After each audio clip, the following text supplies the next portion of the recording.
Okay. Yes. Nesane. Ndi macholoni man. No wani na. Ni machona wood man. Nerofu man.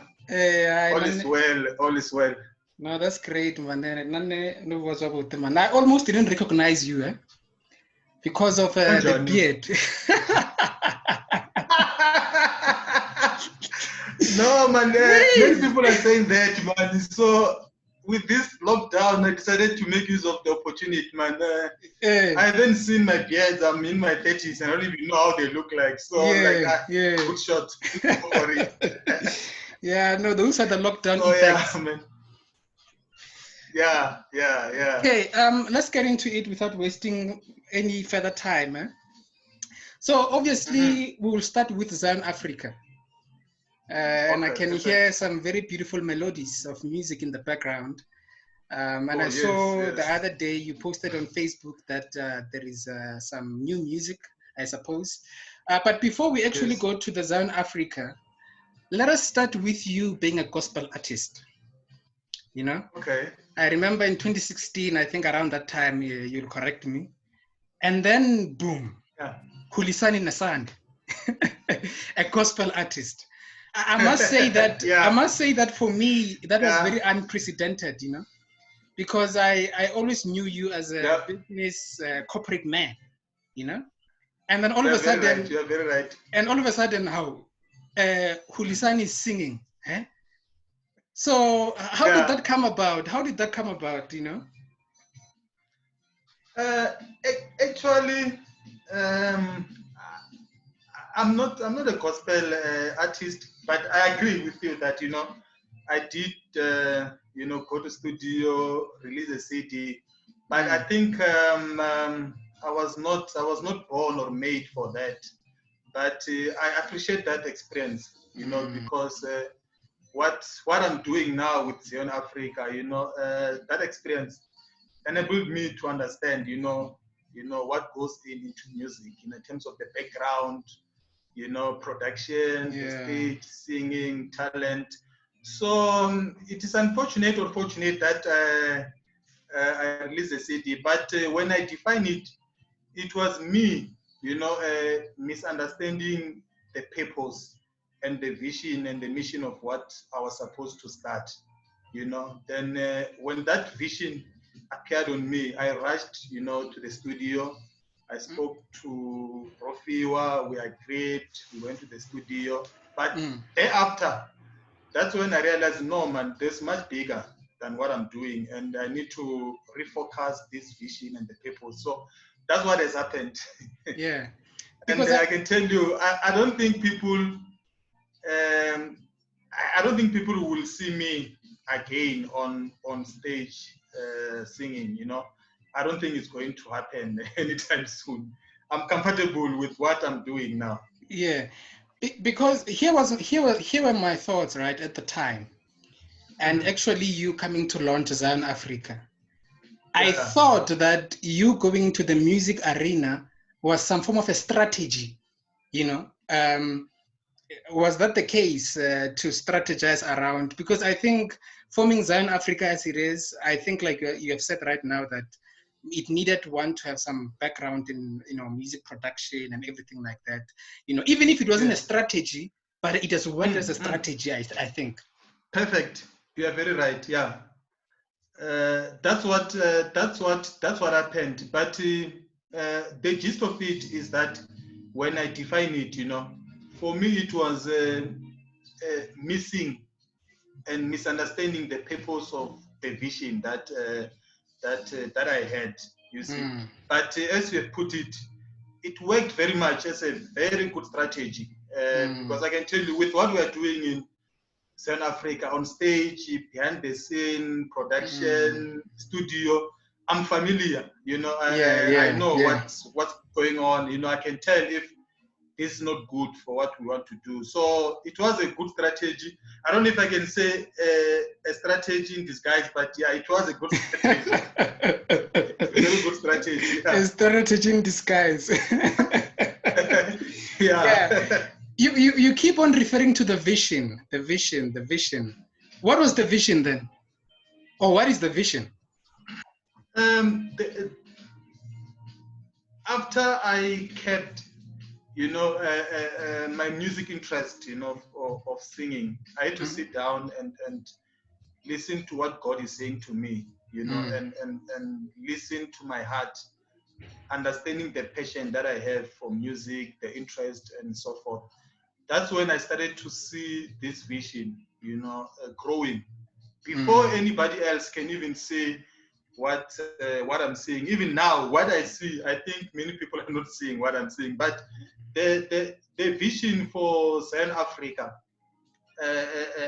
we aspire to be the driving force behind the modern day rhythm and sonic quality of Sion gospel music. Yeah. So that is the vision, because we understand that music, it has to be understood through what has happened in the past. Sure. But when you define the vision for what you are doing in music, it has to be in the context of the future.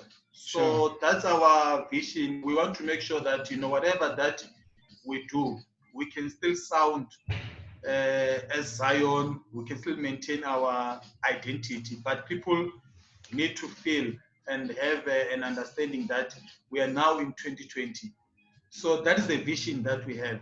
And subsequent to that, I mean, the new generation that comes, it has to preserve the legacy of Zion gospel, because the legends, they were there, they made impact, we were all blessed, healed, happy. But the time that, a new era comes, and the new generation that some of us are part of it, we need to define the agenda as to say, how do we move forward? So in summary, that is the vision that we have as Zion Afrika. Yeah. No, I must say that is a very visionary vision. Oh, okay. And the reason why I'm saying that is because I think I once posted this on one of your status, and I was like, I like what you're doing with Sion gospel or Zion gospel, as a genre or as a subgenre of gospel, right? Yeah. Because for the longest time, I feel like the subgenre of Zion gospel, I think it hasn't been celebrated enough in the media, For instance, if you look at certain awards, like your SATMA, South African Music Awards, MTN Music Awards, and all of those kind of things, you never see a category of this subgenre.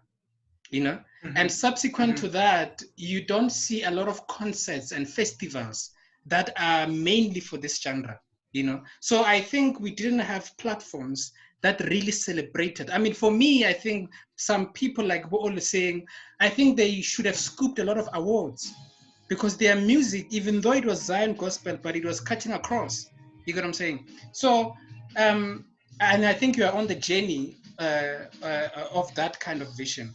So what's your take? Sure. Yeah, you can come in. Oh yeah, you were saying, what's my take?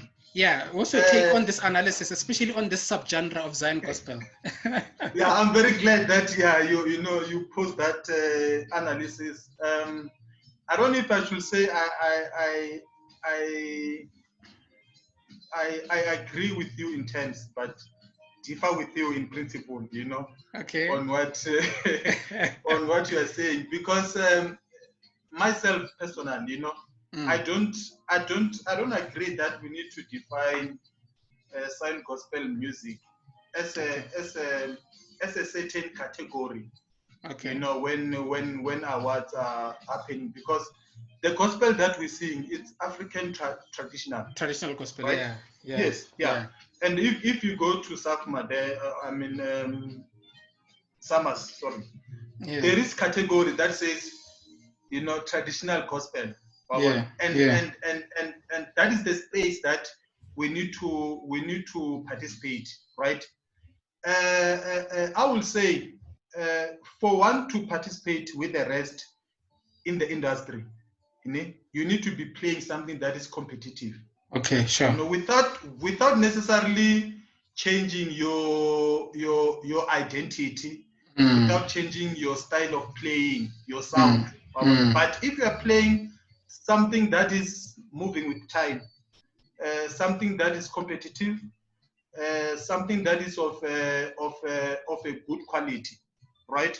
So you must be in a position to participate or to compete with whoever is playing, is competing in that space of the traditional gospel category that we're talking about. So what I've seen, or my analysis in this genre, you find that I want to recycle a sound that was played 20 years ago, right? I want to recycle it, and when I recycle that sound that was played 20 years ago, I go to that category, in summers, and then you find that there is a gentleman there, or maybe a popular group, which they've just recorded a sound which is a modern day sound but traditional.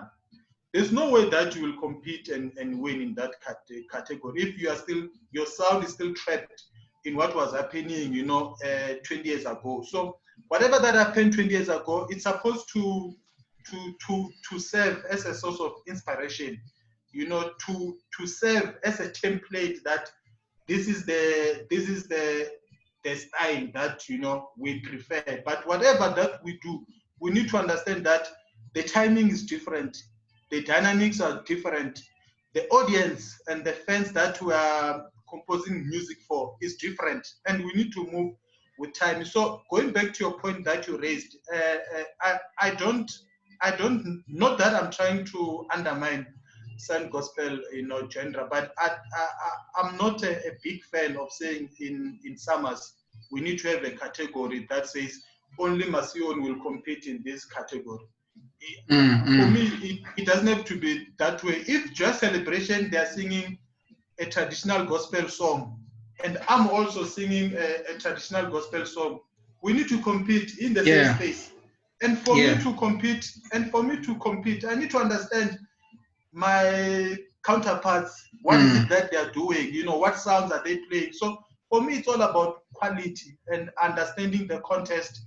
The context of music in whatever that in whatever that we do. But I know that there is a general understanding that in most of the awards we need to have a separate genre, because if we do that, I can even suspect that we run a risk whereby people that does your Amadodana say Wesil, they're gonna go and say, no man, we want our own genre as well, our own genre recognized there. And then people that does your apostolic, apostolic, the drums, they will say no, we want our very own. A cappella will say no, I don't do the instruments, I want a cappella. So it's my understanding is that the category that we are participating in or competing, if we are competing, it's traditional. Traditional. And what we are doing as Zion Afrika, we are comfortable to compete with whoever is in that space. So that's my personal understanding, though. No, I get it quite well. Maybe my analysis was not to say that maybe from what you're saying that we don't need necessarily a category, but I was just trying to paint the picture as to we haven't been participating, or Zion Gospel haven't been out there, participating. But I think you have explained a lot about maybe why the dynamics are like that and everything like that. So are you then suggesting that the Zion Gospel must sort of evolve to modern times? Yes, that's what I'm saying.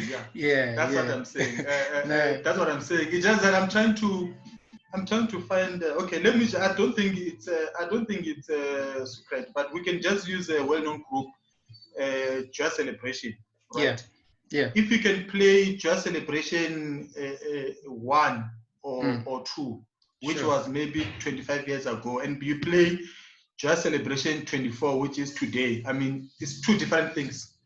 And it's not because they've changed their style or they've changed their way of playing, but it's because time, it's always, you know, evolving, and you need to move with time. I can even use even Uli saying Shuping. If you can listen his CDs that were released, you know, back in the days, and your CDs like, you know, Kiacha Kiatuka, you can feel that there was the sound was evolving. You know, even the what you call the keys that he was playing on, you know, they were different back then. But it was because he was moving with time. And I always tell people that I believe that if Hulisani was here, we would have been seeing a different Hulisani in terms of the music, you know, composition, the style, and all that. So, yeah, that's my understanding, and that's what I'm advocating for. Okay, so in a nutshell, can you just explain what is Zion Afrika, and then Zion Afrika in the future? You've already touched on the vision, quite succinct. What is Zion Afrika for maybe someone who is new to the term?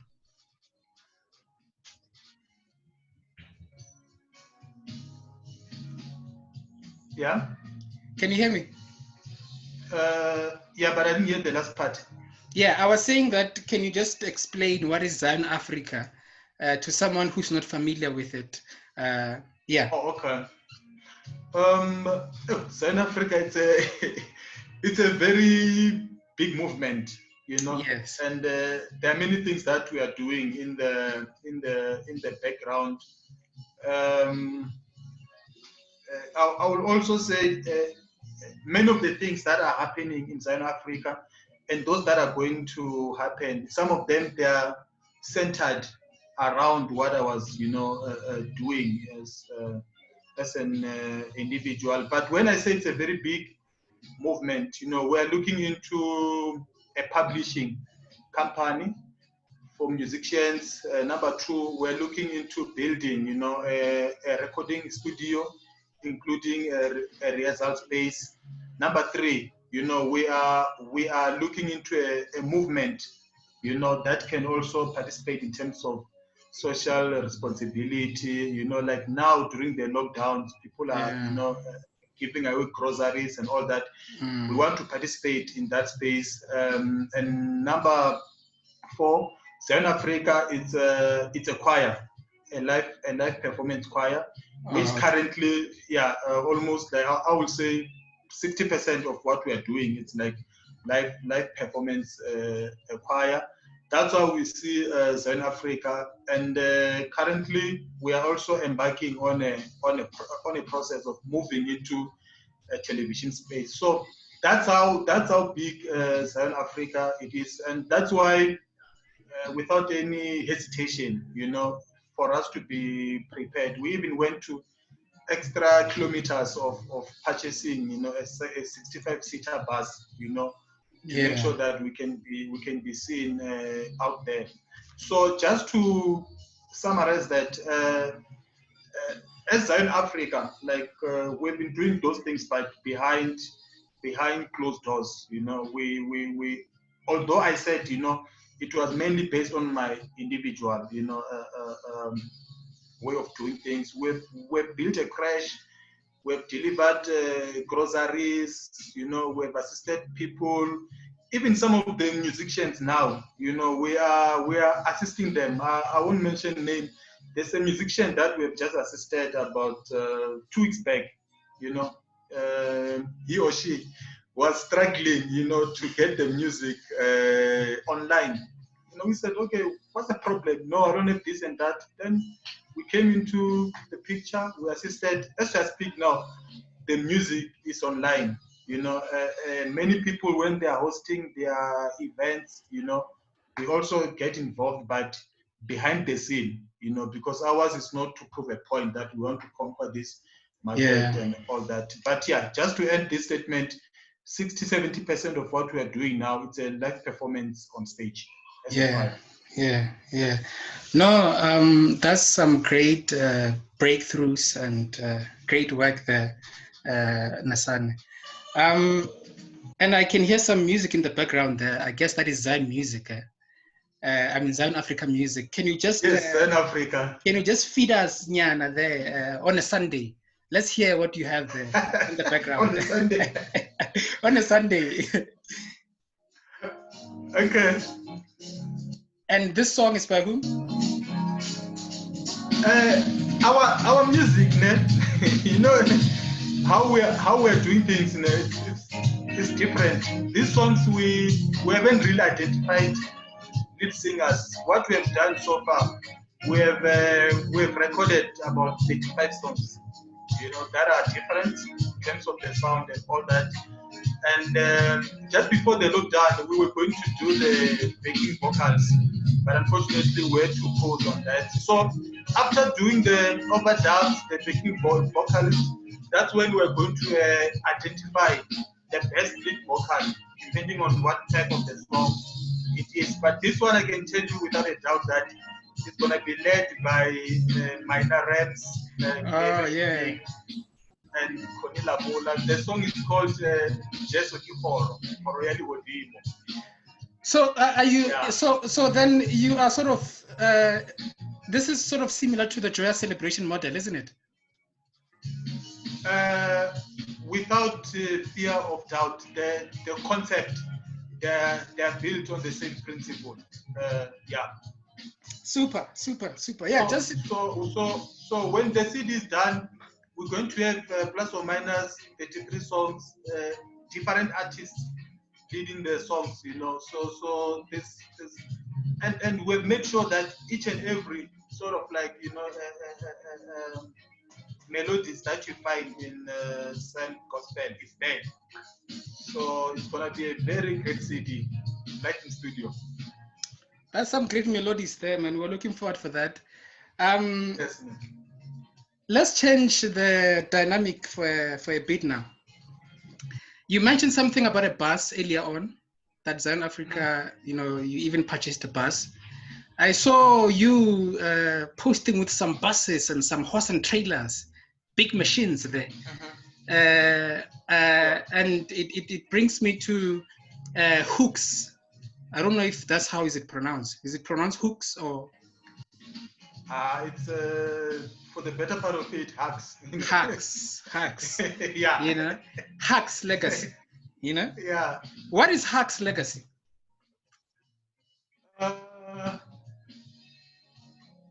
Okay, let me start by where these hacks, you know, started from. You know, while I was still young, I used to say, you know, when I buy, you know, when the time comes that I buy a nice car, I'm going to personalize it, you know. My first car was a red City Golf. Yeah. You know, I didn't have money to do the personal plate. I think back then it was 1.7 or something like that. Yeah. And then after the City Golf, I was blessed with Mercedes Benz. You know, a white one. It was the thing, you know, at that time. So then I decided to personalize that car, you know. So my name is Hulisani. Yeah. So hence it says HUX, which is hooks. It was HUX 999L, you know, that Mercedes Benz. I think it was well known around town. So that's when the passion of pushing this HUX brand, you know, was born. So after that, I even changed my Facebook name to HUX Legacy, because I said, as a person, I must be able to, you know, to have something that motivates me to live, you know, something that motivates me to wake up and go out there and you know, and participate with other kids. So the Hooks Legacy is just a concentration of whatever that I'm trying to build. Yes, I am into transport business. The major part that we are playing a role is the luxury coaches. You know, so we do have buses that are, you know, currently in operation. And we've also started to move into, bus and trailers, and then that's what we are also paying attention on. So that's separate, from Zion Afrika, which is the music part of it. So that's Hulisani as an individual, working with my cousins and brothers and siblings. So yeah, there is a transport business that we are in. Yeah, I like that. Let me just pick from what you have said in the last part, that you're working with your cousins and brothers, your family, in other words. Can you just, the music, can it just... Turn down. Yeah, a little bit down. Yeah, sure. When I think about a legacy, Yeah. I always think about a legacy from an intergenerational creation of wealth, that is creating wealth for the family, for your, great-grandchildren, and so forth and so on. And when I saw Huck's legacy, or Huck's legacy, I thought along those lines. Now, since you're mentioning that you are involved in business with your family, is that part of the plan of, creating intergenerational wealth within the Nesane clan, if I may say? Yeah, that is the plan, because I believe that I need to work with siblings and brothers and cousins, because as a person, I can only consume so much. Even though I can have resources such that I can put 5 plates of food in front of me now, I can only maybe consume 1.5. Yeah. The rest I can't. So it doesn't matter. It doesn't matter how much resources and money you can have. As a human being, you can only consume so much. So if you've got a platform, your proximity to power, you need to make sure that whoever that is, closer to you, you bring them along. Because I don't believe my cousins, siblings, and relatives, we were born whereby some of them, they need to be, what you call audience, in whatever that one sibling is doing, or maybe to be, for the lack of a good word, but I think you get my point. I do get your point. I wouldn't really feel comfortable and sleep at peace when I know that whatever that I have, my sibling doesn't even have, a quarter of that. For me, it doesn't make sense. And I can even tell you now, without fear of doubt, that if I was if I was very sort of like, selfish, I would have been very rich by now. That I can tell you. I would have been very rich. But it's because whatever that I have, I always make sure that I share with people that are around me. Some of the things, even though I cannot really mention the details, if I can start, if I can even start counting numbers of people that I bought cars, you won't even believe. You must buy a car for me, yeah. And I just believe that's how I am, in nature, and yeah, that's me. Maybe you must buy a car for me as well, or I have to be a Nesane as well. Yeah, no, I think when you are playing very far from me, no, come closer, and then you'll benefit. Yeah. No, that's great. So how do you instill that mindset into because it's one thing to be like, I'm going to create this, chain of business within the family, or a chain of wealth within the family. And it's one thing for the family to also come in a productive way. How do you instill that kind of mentality within the family members to be like, this is the vision, this is what we need to do, and this is the way in which we need to go, to also have other people of the family who also come in and do something like that, so that it's not only yourself, the other family members can actually do that, something like that. How do you instill that kind of mentality if there is something like that? I would say it's not necessarily, even though, instilling some kind of discipline culture to some extent, but I would say for us it comes with how we were raised, Yeah. and how the church that we are part of, played a meaningful role in our lives. I always tell people that all Nesaners, they go to Zion Christian Church. If you are Nesan and then you are not a Zion Christian Church member, there's no other church that you go to, and that's how it is. Even our land, Sani, because my grandfather was a chief, and currently my uncle, my father's brother, is the chief there. If you go to that land, there's only one church, which is Zion Christian Church. The whole village there. Other churches, they come and go. Yeah. So because the majority of us, we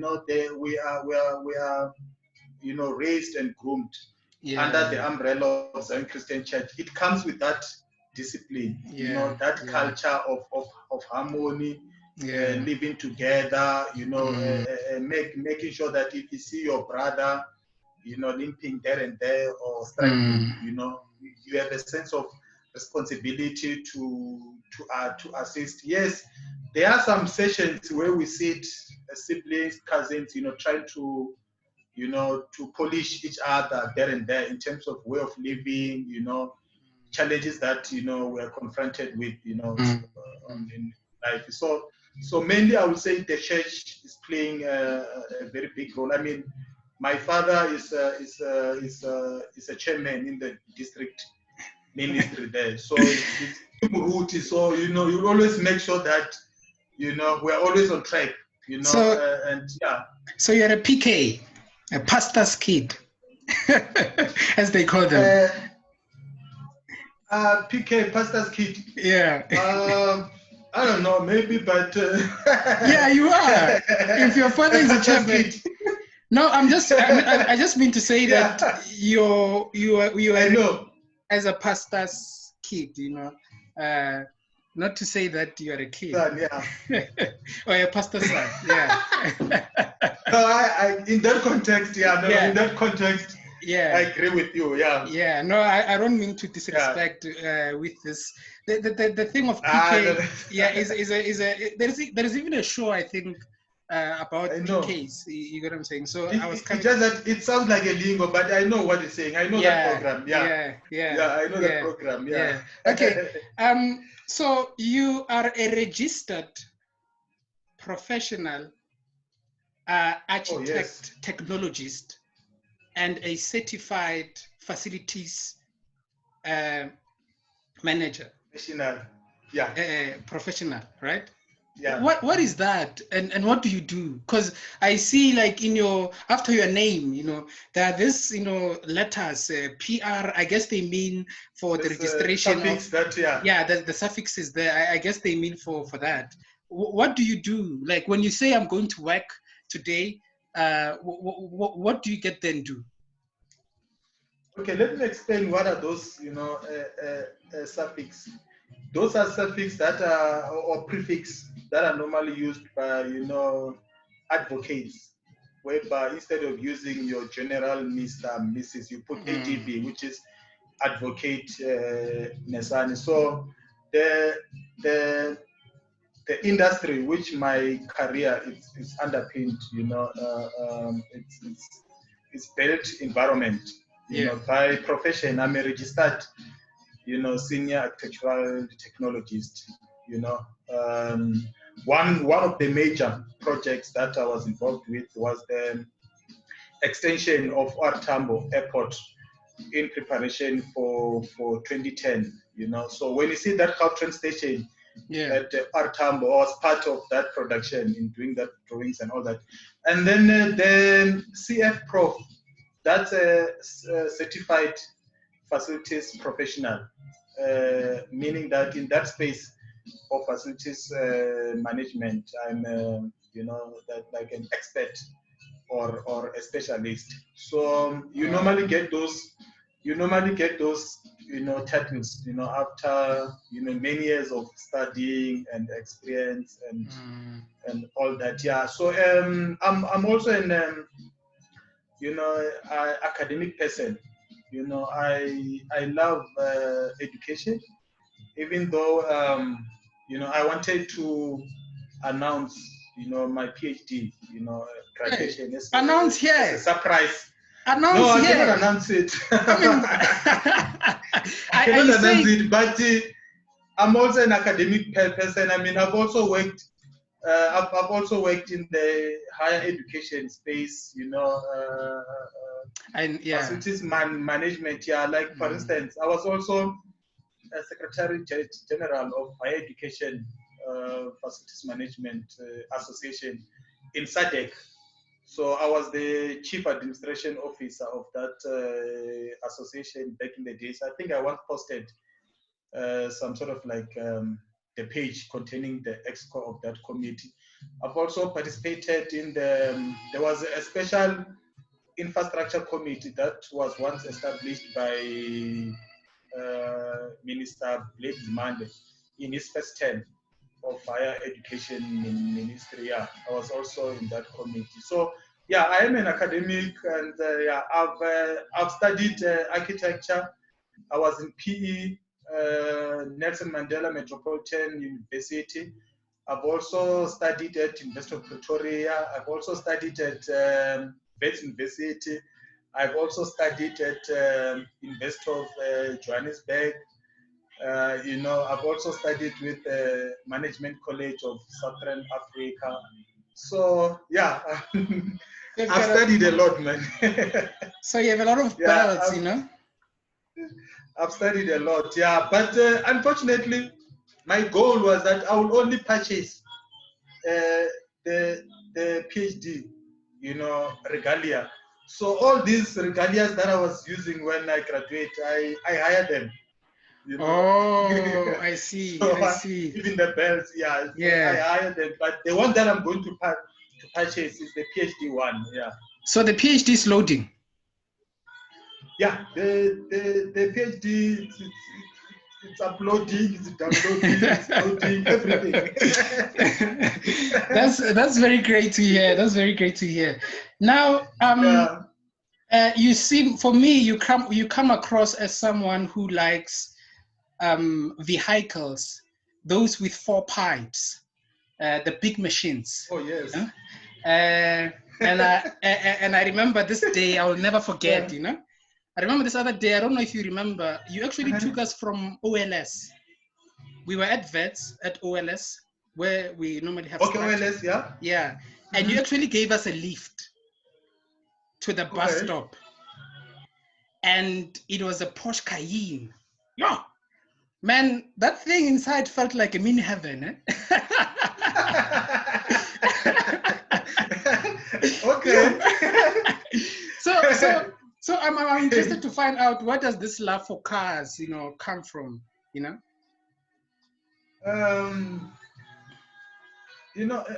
Maybe many people might not agree with me, but I mean, it's because we are different people with different preferences. We've got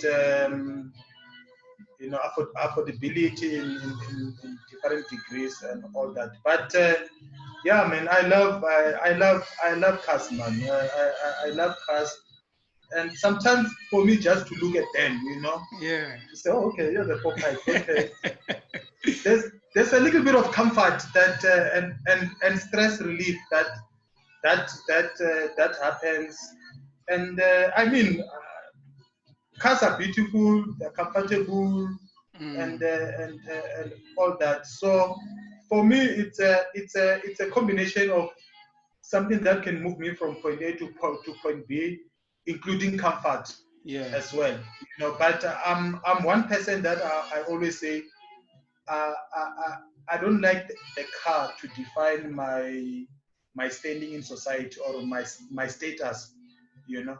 I will give a status to the car, not the car giving give me a status. You know, my city golf, unfortunately, it was involved in an beyond repair accident about 2-3 years back. You know, I used to have that golf, and then I would just rock up in a very prominent, powerful semi, driving my golf, and without even worried, and yeah. But you are very right. I mean, I've been collecting profiles for quite some time now. But yeah, so yeah. But just to give an advice, I don't buy cars on the expense of something, or on the expense of affordability of something. I always buy cars with whatever that is left after saving. You know, I don't buy cars and then whatever is left after buying a car, I save. No, I save first, then whatever is left, then that's when I can buy cars. buy a car. Yeah. There was a year I think for the past 2 years or 3 years, and I didn't even realize it after someone told me. There was some 3 years that I was buying a car every year. And I was like, oh, okay. I was not even aware of that. Wow. So right now, what is your favorite citizen in your garage? In other words, what's your favorite car in your car collection right now? The one that you like, this is my baby, I love this, just out of interest, I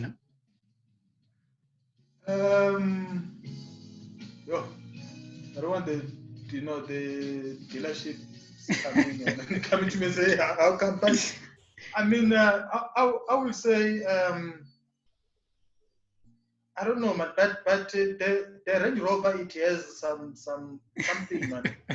The comfort, the comfort, the comfort in that car, something else, man. I don't know why. And okay, the other cars, when you are inside, they feel like very sporty. You can feel that I'm in a sport car. Yeah. You can feel the way the seats are designed. But the Range Rover, even though it's a sport car, you won't feel that you are in a sport car. But you only feel it when you are negotiating, the accelerator. That's when you feel that I'm in the sport car. But the comfort that is in that car, man, it's amazing. I like it when you say what did you say about the accelerator? Negotiating the accelerator.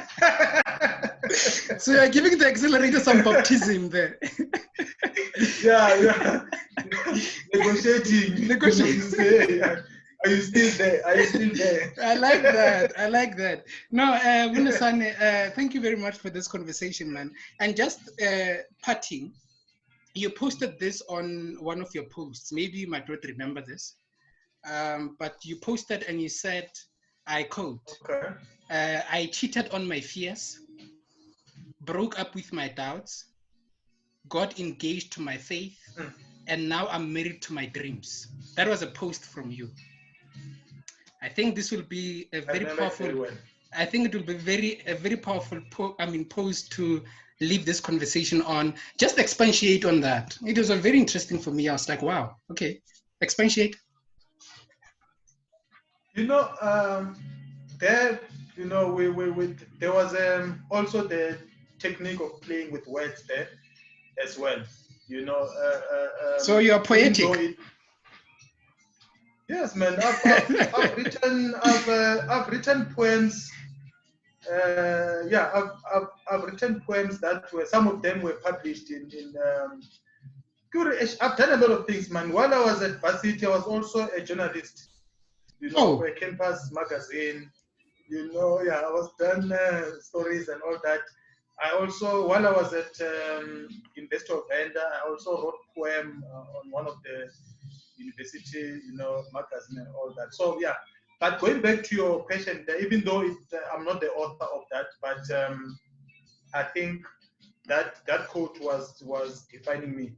When you've got a vision or dreams, there's a certain way that will take you to that dream, you know, or maybe to ascertain whatever that comes with that dream.